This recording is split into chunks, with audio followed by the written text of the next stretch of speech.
Ladies and gents, welcome to CG Reaction, and this is the American Civil War Oversimplified Part 1 by the channel OverSimplified. Yeah, I've reacted to quite a few oversimplified videos in the past, but I deleted lots of videos, so I don't know which one I reacted to. So you know what? Yeah, I'm just gonna react to every other video that is left. I guess I just reacted to Prohibition, the latest video, and I guess every other is remaining. So yeah, American Civil War. I guess this was fought because of slavery. Southern states wanted to keep the slavery. Northern state did not. So yeah, people say there was other reasons too, but that was basically the main reasons behind it. Even today, there's lots of debate going on about in the southern states. People saying pull down statue of the people who wanted to keep slaves. And people are like, no, this is our history. We don't want to pull down statues, and there's lots of debate going on there too. So yeah, American Civil War, it was something. And if Oversimplified made an hour-long video on it, two parts, half an hour, so yeah, an hour long, which means there was lots of going on in this. So this is going to be fun. Remember, people, if you like my reaction, don't forget to like and subscribe, and hit the bell notification so you know when I upload the video. And check out my other reactions in the description. There's a link to all of my reactions. Check out the end cards. Yeah, let's watch this video. Is made possible by NordVPN. Click the link down below to get 70% off an annual subscription, plus an additional month free. Also, stun your friends, turn heads, get compliments. Buy yourself some Oversimplified merch today, along with a very honest new character pin. Link in the description down below. Okay, Mrs. Lincoln, this is it. One last push, and we're done. 9 months and 4 days ago, my father brought forth upon my mother himself and gave to her a child, conceived in a shack in Kentucky and dedicated to the proposition that I will drink num-nums from a bottle and do little poo-poos in my pantses for the next 2 to 3 years. Now what is it babies do again? Oh yeah.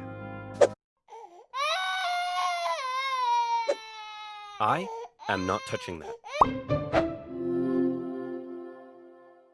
Abraham Lincoln grew up with his relatively poor family in Kentucky, eventually moving to Indiana, and finally, Illinois. He read a lot of books, worked a lot of jobs, wrote some questionable poetry, and finally entered the law profession. Despite being self-taught, he turned out to be a pretty clever and astute lawyer. In one case, a guy claimed he witnessed a murder at night, and Lincoln was like, "How could you have seen anything in the dark?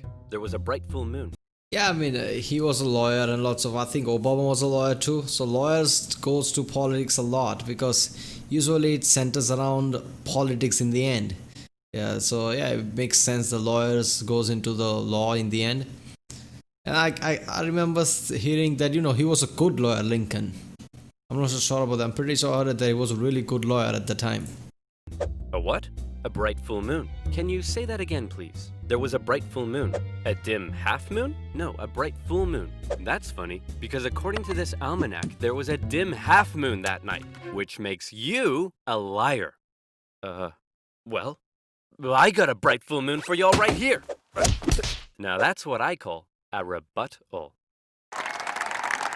Lincoln and his cheekbones weren't only interested in law, however. He also dabbled in the world of politics, serving as a legislator in both local and national assemblies. And what a time it was. Not even 100 years after the Founding Fathers wrote all men are created equal, politicians were already asking, yeah, but what does that mean exactly? It means all men. Yeah, but what does that mean exactly? And not just that.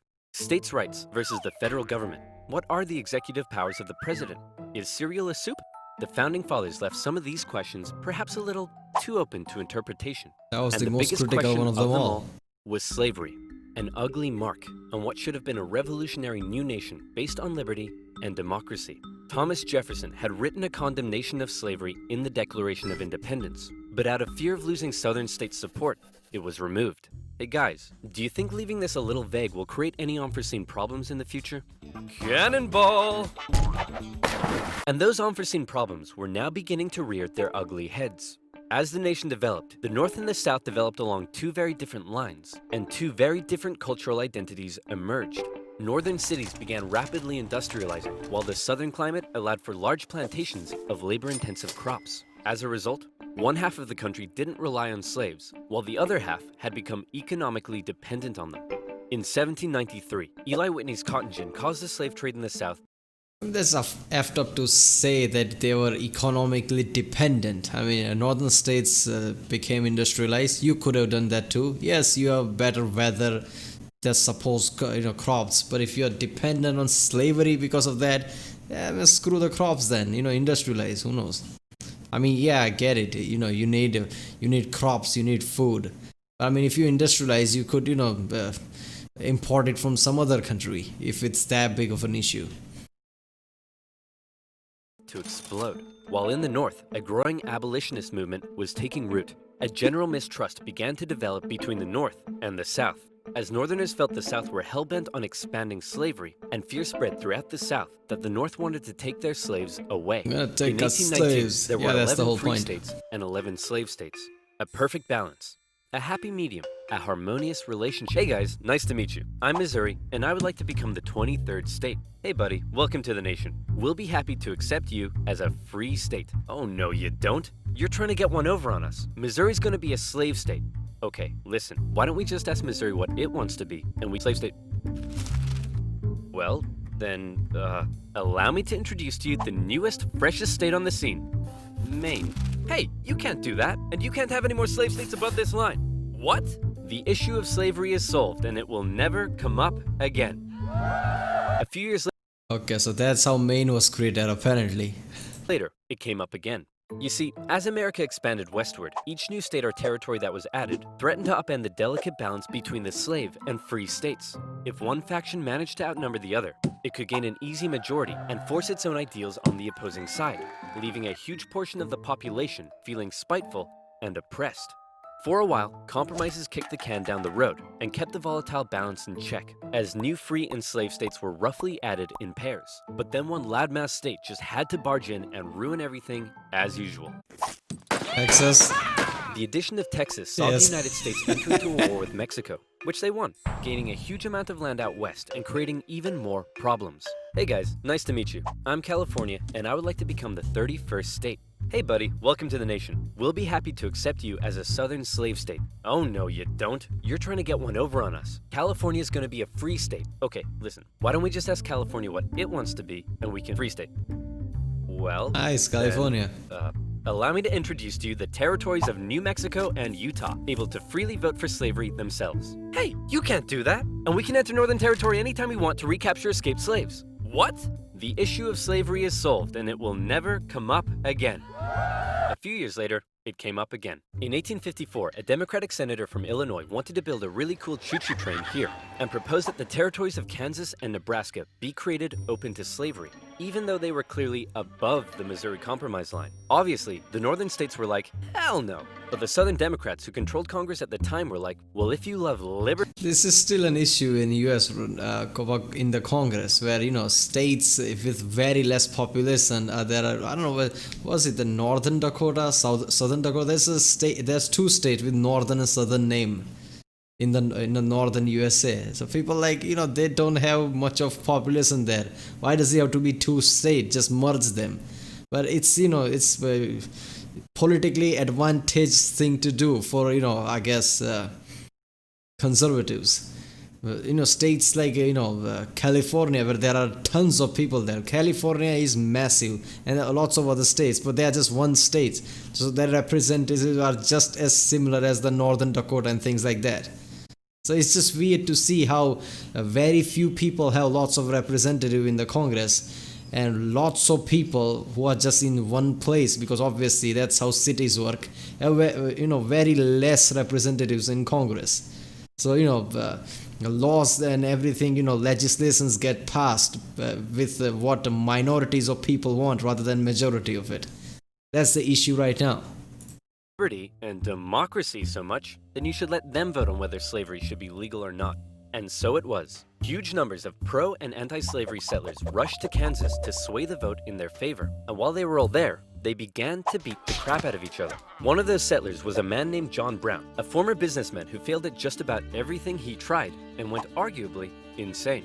He was a radical abolitionist and dedicated much of his life to the Underground Railroad and freeing slaves. One night, in revenge for an earlier raid by pro-slavery forces, he and his sons killed a number of pro-slavery settlers in the territory, helping to kickstart years of violence known as Bleeding Kansas. Kansas and Nebraska both eventually voted in favor 6 to of 7 outlawing years. slavery. But from here, the tension began to grow at a rapid pace. In 1852, author Harriet Beecher Stowe penned Uncle Tom's Cabin, a best-selling novel that exposed the terrible cruelty of slavery to the world. Oh, how awful. How morally corrupt a nation must be to allow such things to happen. Your Majesty, what should we do about all the starving children working in the coal mines? Nothing! In 1854, the Republican Party was formed, and Abraham Lincoln emerged as a Hypocrite leading much. figure. Southern Democrats viewed the new Republican Party with mistrust, believing it to be radical and abolitionist. In 1856, a politician named Charles Sumner gave a speech in Congress, calling out slave-owning Democrats with fiery language. If slavery was a woman,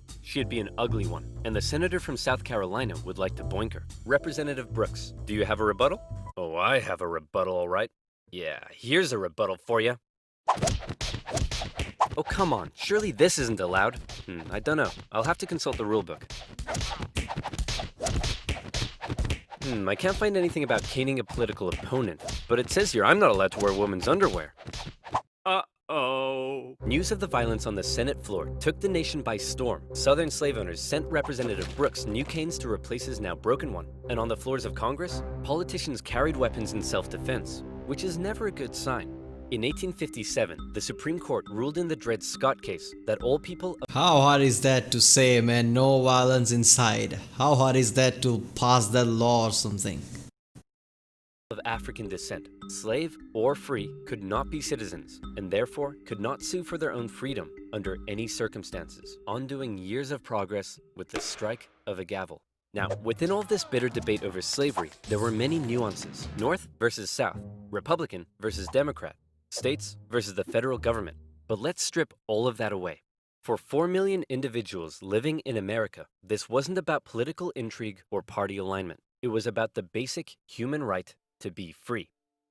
Men, women, Or and live as children humans. were stolen from their homelands and brought to the American continent, where for generations they were considered to be property, forced to live in poverty, and work from sunrise to sunset. Plantation overseers did whatever they felt was necessary to get the most out of their slaves. Punishments were often barbaric. Families were regularly separated, and parents could often only watch. I mean, when you treat humans as cattle and just beat the hell out of them whenever, they don't meet the quota, I guess, of workload. And so sometimes people somebody's sick and it's like, you know what? You're just making up excuses and they, beat them anyway. That's just, how can one human do that to another human? It's just beyond me. When slavery was, people was literally debating that with Congress, like how this is my right. Don't take my slaves, man.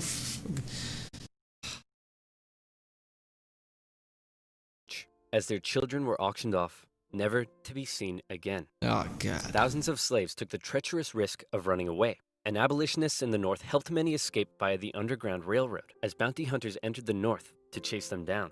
Leading figures within the abolitionist movement included many significant free black men and women. But it's important to note that for many of the anti-slavery white individuals in the North, opposition to slavery was often an economic issue, not a moral one, as many worried large plantations would take their lands and livelihoods away. Abraham Lincoln knew that slavery was a moral evil, and he regularly spoke out against it in powerful speeches that helped him rise through the ranks of the new Republican Party. He lamented at the hypocrisy of a great American nation meant to stand as a shining beacon of freedom while also enslaving 4 million men, women, and children. He most famously declared in 1858 that a house divided against itself cannot stand, that one day slavery in America would end. However, even Lincoln was cautious in his opposition. He didn't want to outlaw it entirely, but simply prevent its expansion, so that given enough time, he believed it would naturally die out. Thankfully, history would force his hand. In October 1859, one abolitionist decided he'd try to single-handedly take down slavery by force. Who would be crazy enough to even attempt such a thing? Oh yeah, him. It's our good friend, John Brown. He planned to seize arms from an armory in the town of Harper's Ferry, free the slaves there, and continue south, inciting a major slave uprising along the way. A noble cause, a bad plan, and terrible execution. Brown's men took the armory and some hostages, but were quickly surrounded by one Robert E. Lee and his U.S. So a good man was psychotic mind apparently. Marines. Brown was captured, and a couple of months later, he was executed for treason. Northerners sympathized with Brown, but Southerners were like, "You see this? They're coming for us. Soon, there'll be 1,000,000 John Browns." 1,000,000 John Browns? What on earth are you thinking about? A John Brown farm? Yeah, me too. To make matters worse, new northern free states meant This is the same shit happening today, but for guns, and the same people in war. It's still the southern states. People say there should be, reforms on guns. I mean, more restrictions. And southern states, mostly including Texas and things like that, are like, you know what? No, don't. They're coming for my guns. I think I remember a comedy bit about Jim Jeffries. He did this. He implied that this was the same thing was happening around slavery. They were saying same thing about topic of slavery that they are saying right now about guns. now the southern states really were outnumbered, and they were beginning to feel bitterly spiteful and oppressed. Further fear began to spread in the South when news broke that a relatively unknown figure had just secured the Republican Party nomination for president. Abraham Lincoln, mostly well-liked among anti-slavery Northerners, had made some of the most powerfully worded speeches against slavery of any politician at the time. And now, there was a chance that he, and his cheekbones, could become president.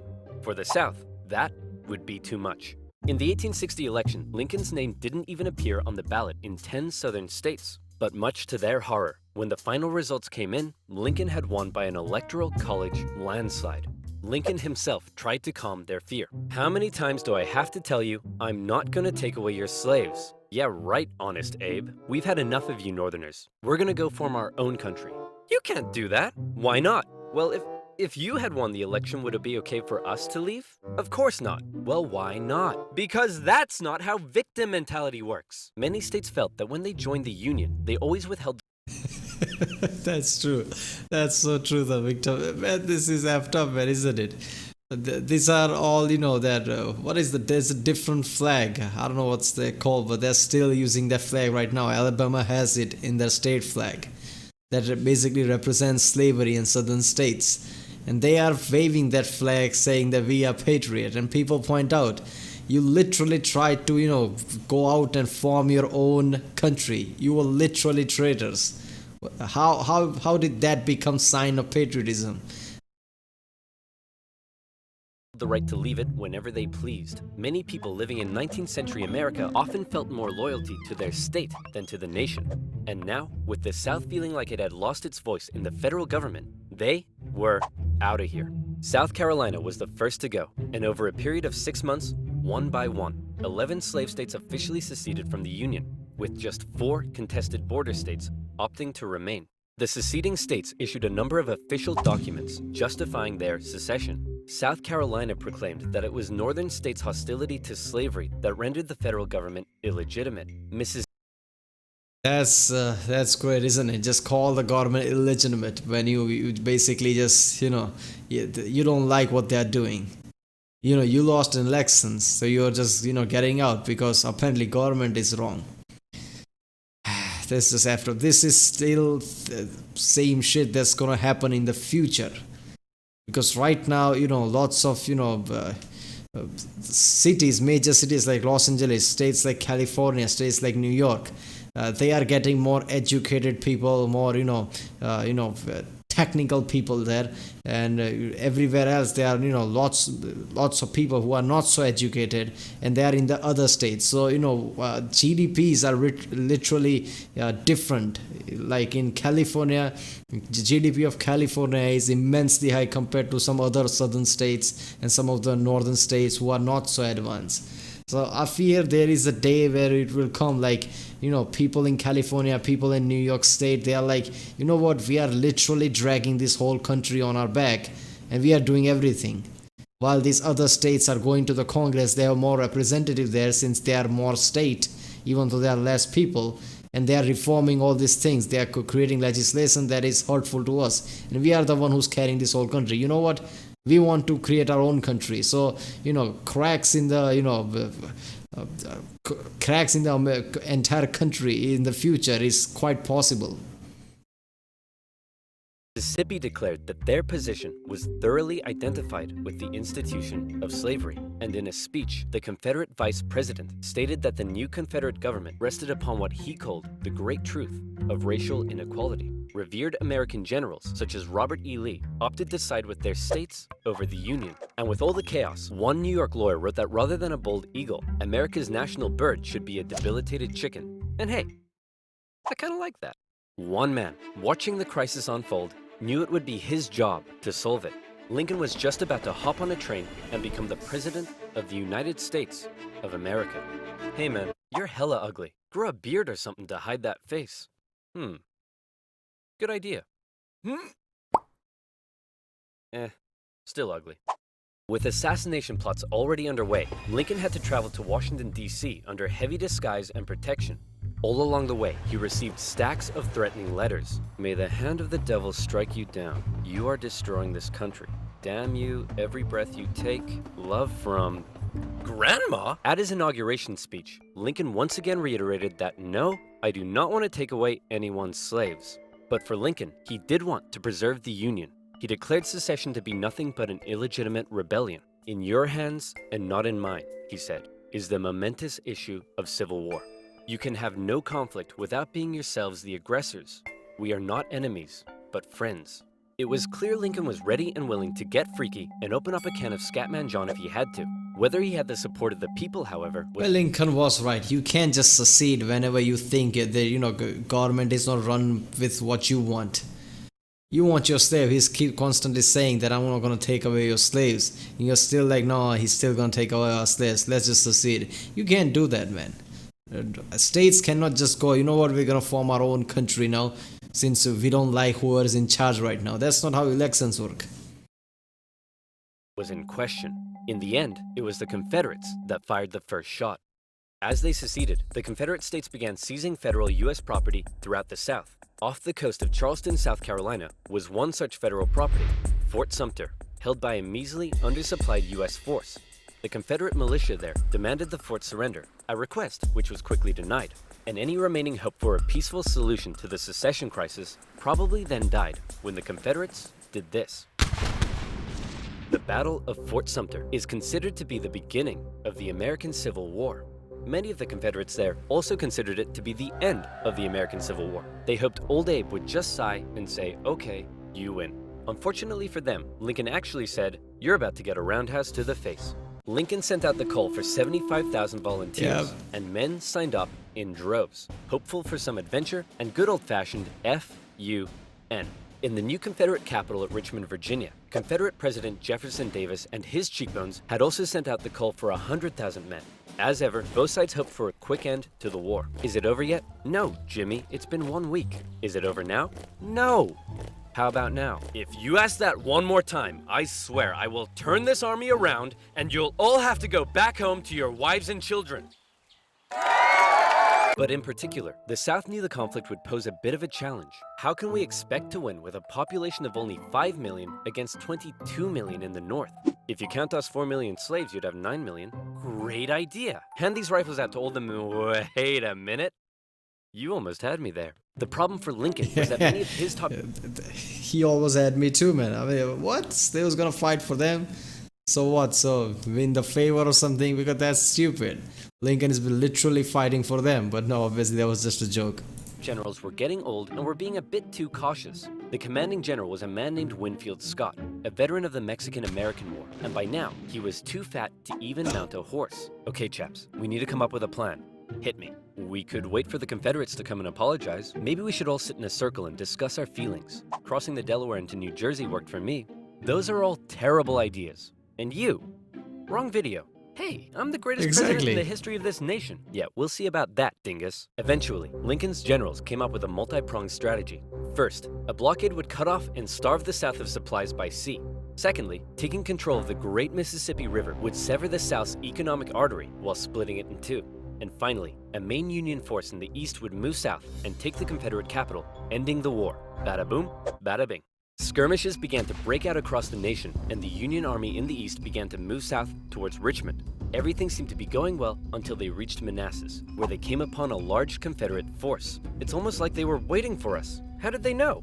As it turned out, spies in DC had sent a coded message to the Confederates warning of the invasion. Did you use NordVPN? What the heck is NordVPN? I'm so glad you asked. Do you use the internet? Me too. Do you like internet safety? Me too. Hey, we should hang out sometime so I can tell you about NordVPN. NordVPN has over 5,000 secure and super fast servers in 60 countries that allow you to surf the net safely without personal data logging. Not only does it help you stay secure, but with just a click of .com/oversimplified. Yeah, people, go to nordvpn.com/oversimplified to support Oversimplified channel. And use promo code OverSimplified to get 70% off an annual subscription. That's only $3.49 a month, plus an additional month for free. Again, that's nordvpn.com/oversimplified. And as always, you'll be supporting my channel. So thank you. Now where were we? Oh yeah, secession, Fat Man, and the Union invasion into Virginia. The two sides encountered each other at Manassas, and both geared up for the first major battle of the Civil War, the First Battle of Bull Run. The Confederates rapidly brought in support via rail, and the two sides were about equal in numbers. However, they were also equally inexperienced. A large number of civilians also rode out by carriage from DC to picnic on the nearby hills and I don't get it. Northern had more population. How are they equal in numbers in army? watch the excitement unfold. Nobody seemed to quite understand how destructive this war was going to be. The Union forces pulled a flanking maneuver to hit the Confederates on their left, and the two sides fired on each other in rows. Farm families living in the area were forced to flee the fighting, including a man named Wilmer McLean. Hurry up, Martha! There's a war out here! The more you tell me to hurry up, the slower I will go! The Union force saw initial success pushing the Confederates back to Henry Hill. But one as of yet fairly unknown General Thomas Jackson had arrived, and he took a defensive position, standing firm like a stone wall, holding the Union army off, and finally sending them running back to Washington, D.C.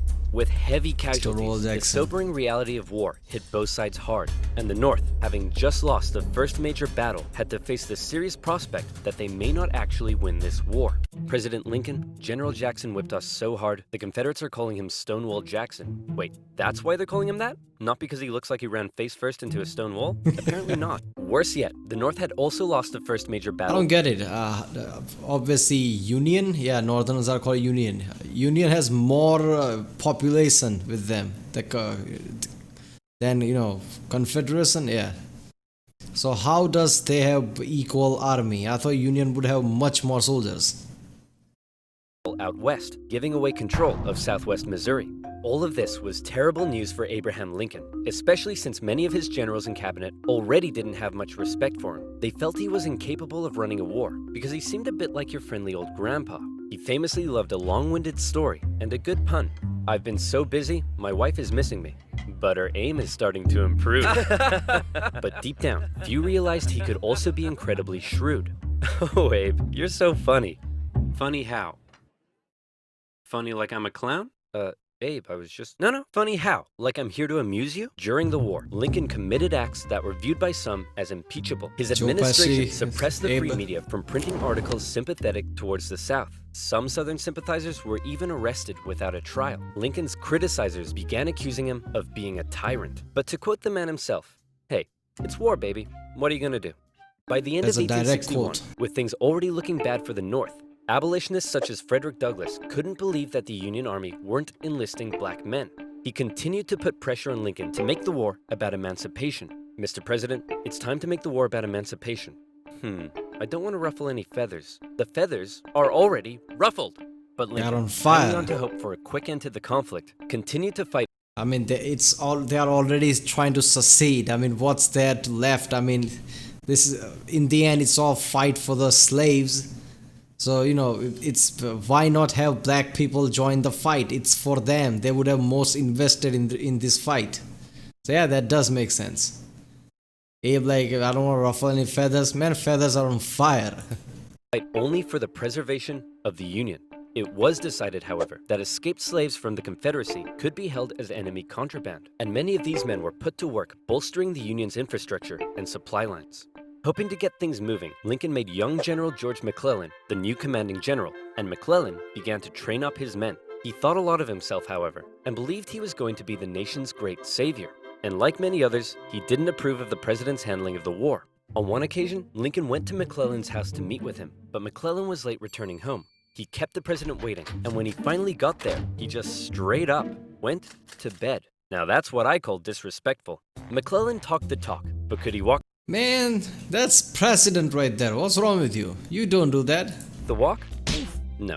Like Lincoln's other generals, McClellan was maddeningly cautious. Hey man, could you move south and attack the enemy? What? Are you crazy? What if they have a big scary army down there? They probably do. What? Oh my gosh! McClellan worried that he did not have the numbers he needed to fight effectively. What if they have like 10,000 men? Okay, no problem. We'll get you 20,000 men. Well, what if they have 30,000 men? I'll need 40. Okay, you can have 40. Well, what if they have 50? I'll need 60. Lincoln tried, but it was all in vain. McClellan would not make a move for the rest of the year. The North's one saving grace for now was a general out west fighting in Kentucky and Tennessee, General Ulysses S. Grant. Cool, collected, methodical, and a big fan of whiskey. Alright, somebody needs to explain to me this. Union has much more population, clearly, like he said in the beginning of the start of the video. And Union have as much as army as the Confederation. How does that make sense? They should have bigger army. They have much less experienced generals compared to the Southerns. Chief of Staff took it upon himself to keep Grant sober. One officer said that Grant habitually wore an expression as though he were determined to drive his head through a brick wall and was about to do it. And that determination led him to score a number of key victories when others around him were failing. At the Battle of Fort Donelson, Grant was like, "Why does Stonewall Jackson get a cool nickname and I don't? I want a cool nickname." "Sir, the Confederates say they're ready to surrender and want to know your terms." "No terms, just unconditional surrender." Hey, unconditional surrender Grant. That's a pretty cool nickname, right? Guys, right? Later in April 1862, the Confederates launched a sudden attack on Grant's army at Shiloh, but the determined, unconditional surrender Grant threw his lines at the rebels and sent them running. The battle resulted in the heaviest casualties in U.S. history so far, and despite his victory, Grant found himself under fire. You have to get rid of Grant. Why? Didn't he win? Yes, but he just threw his men at the enemy. Isn't that the point? Also, he's a loony. I mean, yeah, look at the casualties, man. Union had massive casualties compared to the Confederation. Drunk. Well, what does he like to drink? I believe whiskey, sir. Then send him more. Lincoln watched as his cabinet did nothing but bicker, and his generals did nothing. But then, worst of all, personal tragedy struck. Lincoln's young son, Willie, very much loved by the president, died of typhoid fever at the age of 11.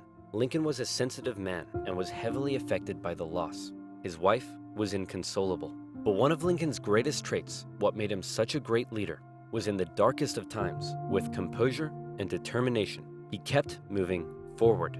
He knew it was his responsibility to hold himself and his family together, and by doing so, he hoped to hold the nation together. And he had had it with McClellan's inaction. Lincoln decided he was gonna take control.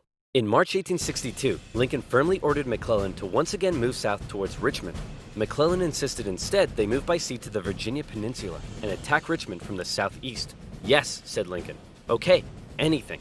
Lincoln held on to some of McClellan's men to defend D.C. from a nearby Stonewall Jackson wreaking havoc in the Shenandoah Valley, and he sent McClellan south. McClellan landed on the peninsula, and he began to move inland. He came up against a small Confederate army that had dug in at Yorktown. McClellan vastly outnumbered the force, but it's said that Confederate General Magruder deceived McClellan by cleverly maneuvering his smaller force and making McClellan believe he faced a huge army.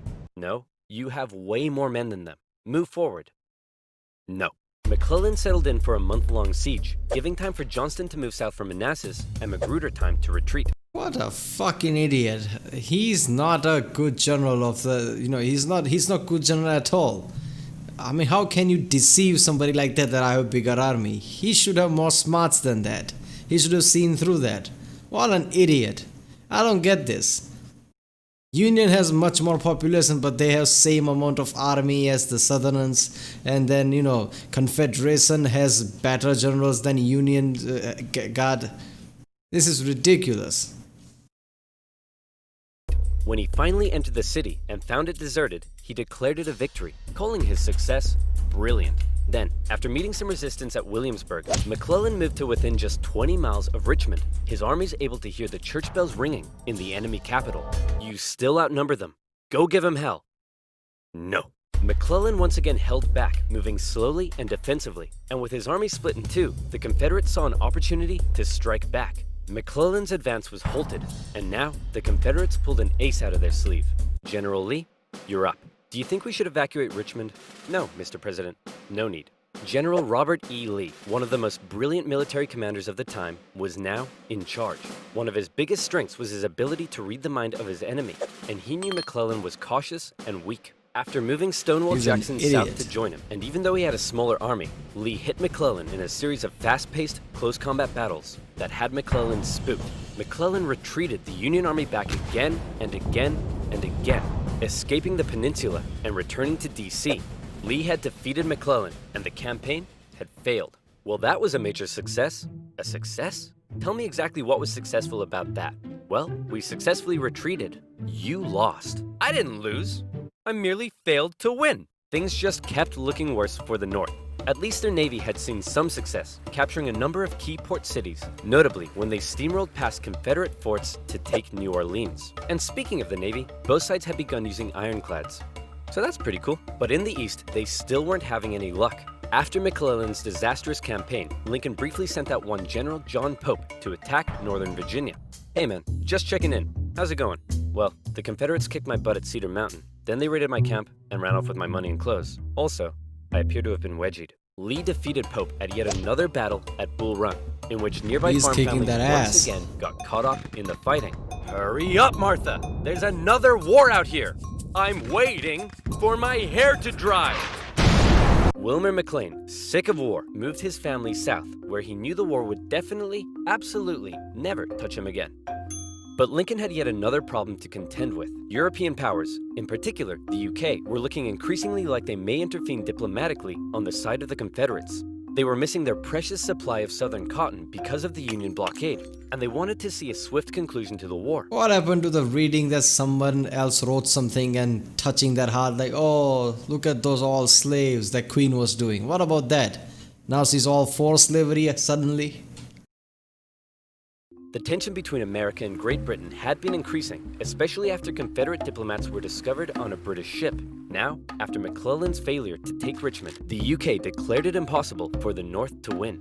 Lincoln needed something to prevent Europe from getting involved, and after more petitioning from abolitionists, he decided maybe the time was finally right to make the war about ending the institution he hated, slavery. If the North had a noble cause to fight for... Oh, okay. So obviously he didn't. This fight is not for the slaves. That's what the thing is.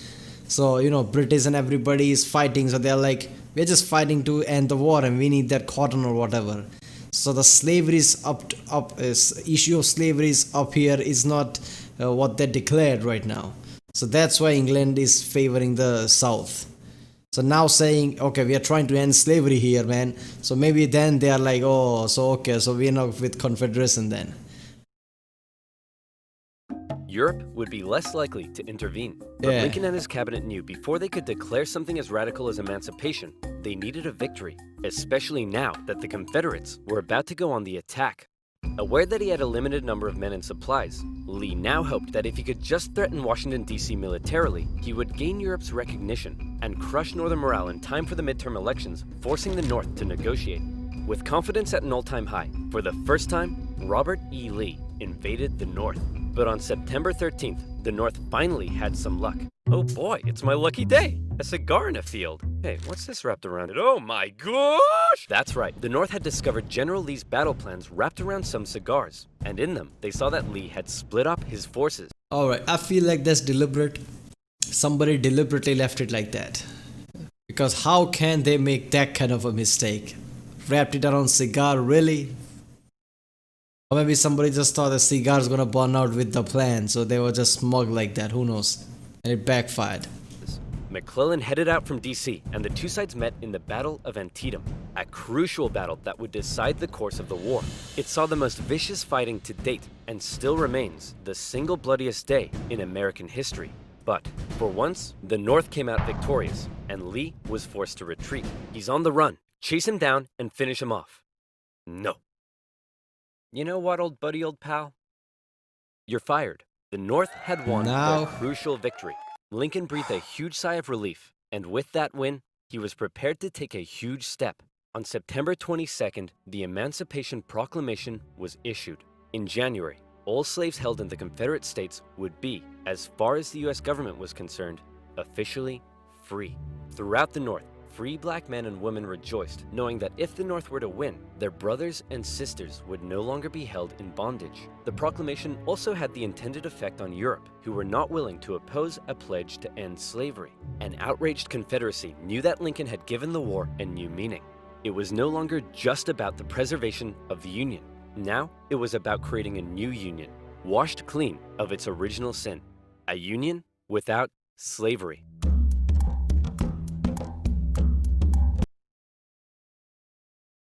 So that's how Lincoln did it in the end, to make sure Europe doesn't interfere.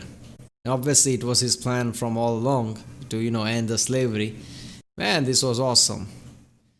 But the Southerners has just way better generals than the Northerns. Even though there are many people in, Union, their army is same as the Confederation, and the Confederation has better generals. It's just, it's astonishing that Union won.